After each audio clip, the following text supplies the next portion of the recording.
through Nepal, and finally she became successful in going to Tibet, visiting that divine ashramam in Tibet. She could get connected through Master Kothami and Master Maurya to various doctrines, secret doctrines in Tibet. In the divine ashramam, she just translated all the divine knowledge from the doctrines, that secret doctrines and all. And through the knowledge what she inculcated, through the knowledge what she learned, through the knowledge what she gained from that divine ashramam, she was directed by Master Maurya and Master Kuthami to go to America, where she can start her actual work, the work that she's about to do, that is sharing the knowledge, the divine wisdom to the humanity. So on that purpose of work, she visited America through Paris actually, and she visited New York in America. Until then, she used to receive money from her father. Her father used to send her money for whatever countries she used to move and to gain the knowledge. And suddenly she stopped receiving the money from his father. As her father died, she got a news through a telegram letting her know that her father died, and due to that she is not receiving the amount. So few days she spent a time where she should adjust herself to stay in New York with whatever little amount she got. So for that reason, she started doing some business. She herself started doing some business. In those days, women trying to do own business is a bit tough task for her, but she managed to do so. As all of us know that she is such a gigantic personality, she is such a magnetic personality. She's such a wonderful woman, a brave woman. She could manage to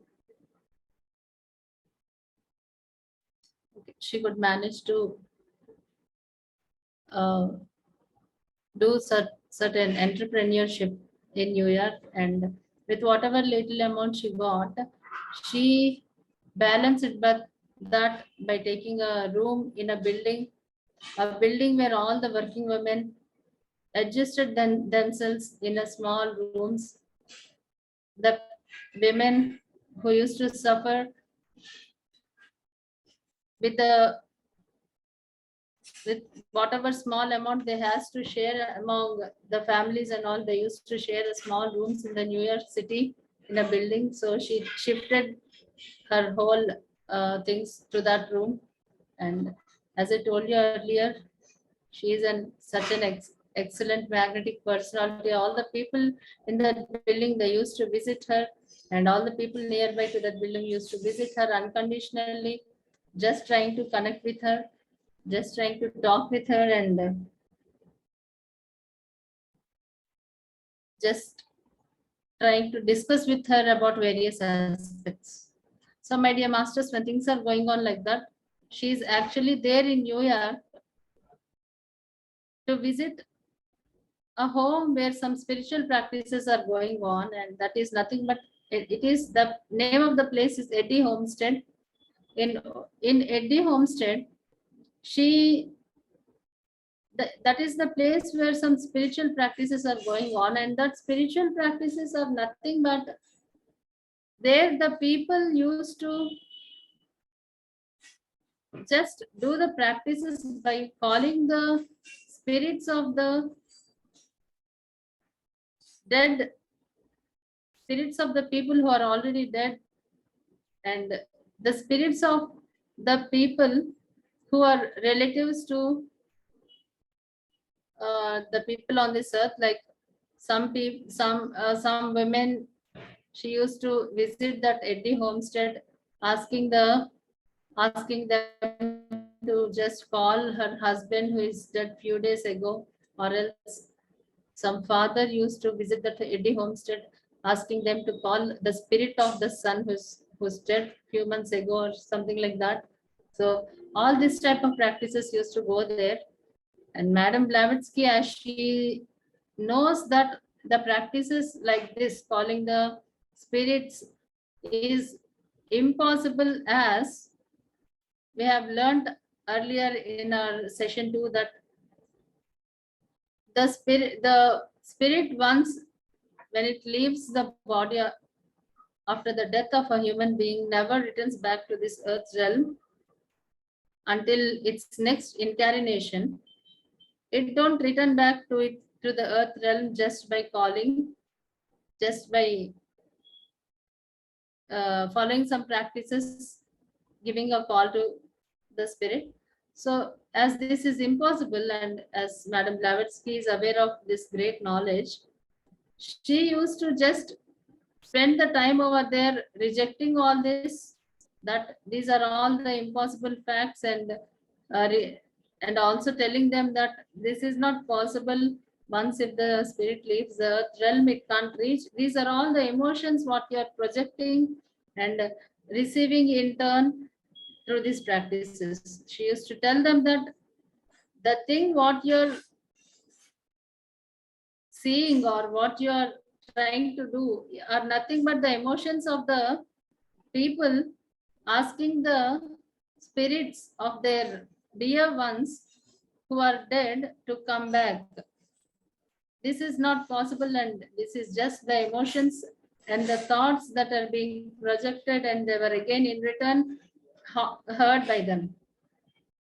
And the people who comes to that Eddie homestead, they used to just be so emotional. They used to laugh with rejoice, thinking that they met their dear ones, the spirit of their dear ones.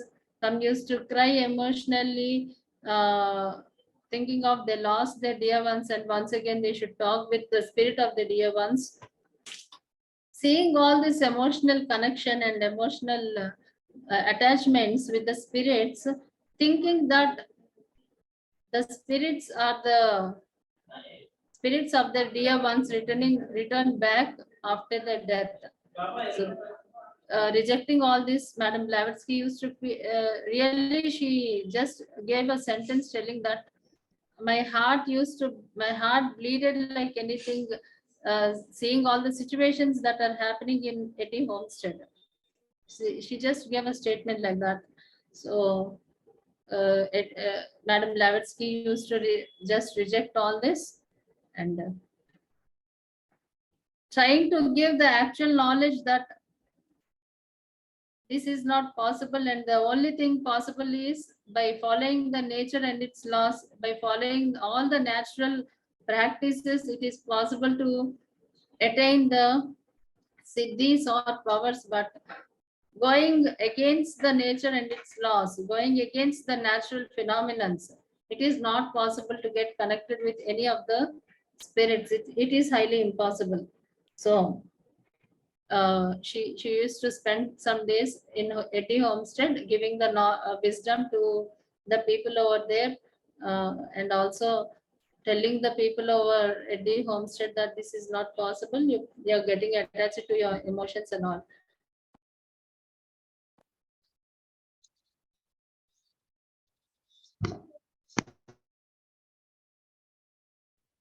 వినపడట్లేదు madam, వినపడట్లేదు.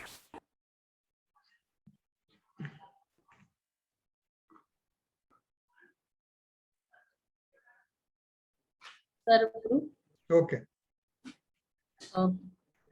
okay, sir. Thank you.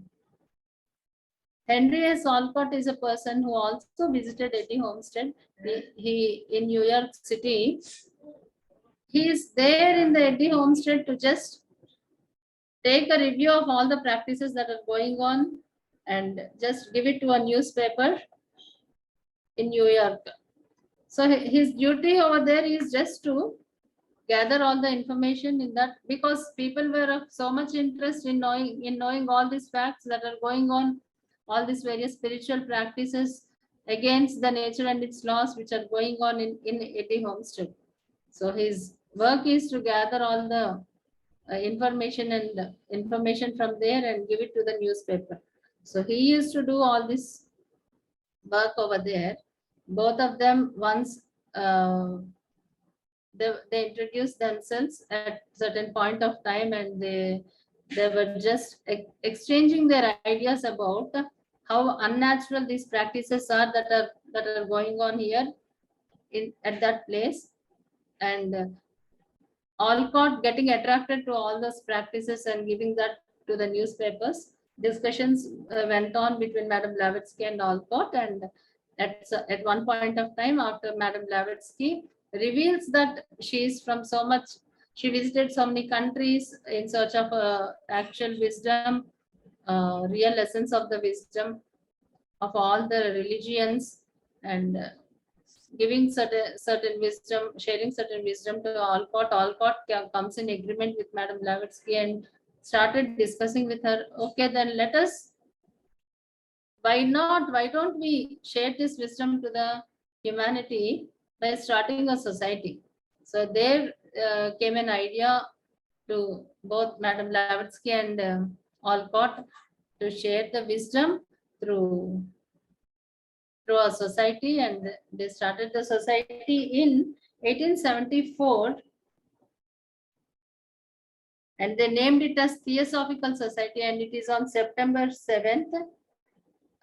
It was it then it established 121 branches, and in India, Madras, Adyar, now present it is Chennai, Adyar. From Adyar as a headquarters, so many branches were even established in India. The Theosophical Society that is established in New York, America, was expanded through the whole world in various countries and cities. And this Theosophical Society started working in sharing the actual truth from the teachings of Madam Blavatsky. And now, even now, so much of work is being done from Theosophical Society, and so many people were getting benefited by getting the true knowledge from Theosophical Society. So, my dear masters, this theosophical, the traveling, the movement, Theosophical Society that was started, it was compared with River Ganga, like how River Ganga from its origin, it has to move through various tough situations, like it has to move through hard rocks, it has to move through soft lands, it has to move through uh, so much of heights and so much of, what can I tell you?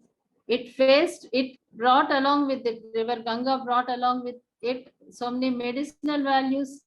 It also indulged into it so much of so much from the people, and gave the humanity the best out of it. So in this way, how River Ganga, it faced so many difficulties, and also difficulties in, and give its best to the humanity. In the similar way, Theosophical Society, it worked a lot with so many tough situations, facing tough situations, and also, but still standing erect and giving its knowledge to the humanity, sharing its best to the humanity, my dear masters. So in this context, Madam Blavatsky, I just want to tell the names of few countries where she traveled in gaining this knowledge. So she traveled America, Italy, Germany, France, Jordan, Turkey, Sri Lanka, Burma, Austria, Egypt, Paris, and India. And just telling about how much she loved India, how much she learned from India, and how much she shared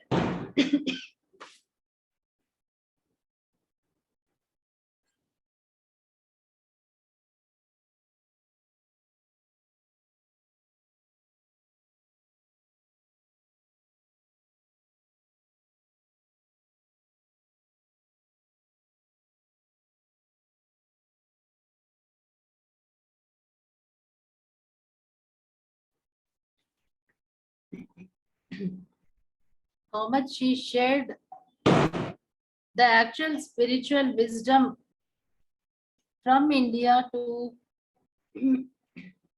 excuse me, masters, from India to various parts of the world.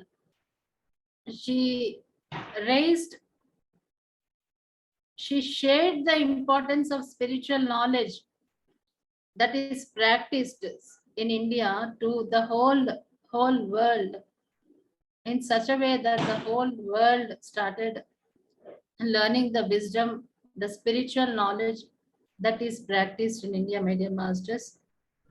In this context, when she visited India, she met so many leaders in India. She met Dayananda Saraswati and also she met Mahatma Gandhi. Just I'm referring only two leaders here. From Dayananda Saraswati, she learned so much knowledge, wisdom from Indian spiritual practices, and even from Mahatma Gandhi. And from there,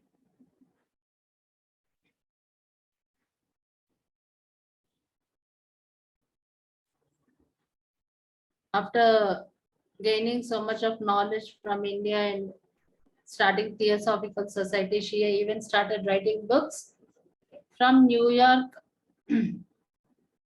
America. And I just want to discuss here about few books that she wrote here. And those few books include Marvelous Spirit Manifestations. This is the first book written by her, and this book is written from Eddie Homestead in New York City, because just going through all the unnatural and the practices that are going in Eddie Homestead against the nature and its laws, she just want to reveal the actual truth to the humanity. On this, in this context, she wrote the book Marvelous Spirit Manifestations, and the book Key to Theosophy, and From Caves and Jungles of Hindustan, Isis Unveiled, Secret Doctrine, Voice of Silence. These are all the few books. I just gave you the names of few books what she wrote among all the set of books in which she embedded so much of knowledge. And in 1891, May 8th, she vacated this earth realm from England, London, and this is her last day on this earth realm, my dear masters. So throughout her journey, she met with so many difficulties and also so many situations where she could overcome bravely and boldly. And this I want to just discuss with you, my dear masters, about life history of Madam Blavatsky, which we have completed now. And from next class onwards, I just want to go through a small part of the divine knowledge, what she revealed to this humanity. And if you remember, in our second session, we went through the physical forms of existence, and now in the next session we are going to go through the planes of existence, various planes of existence. So let us go through the next session, go to the next session to learn the wisdom, my dear masters. I thank you all for encouraging me to take this session. Thank you all, my dear masters. Record stop.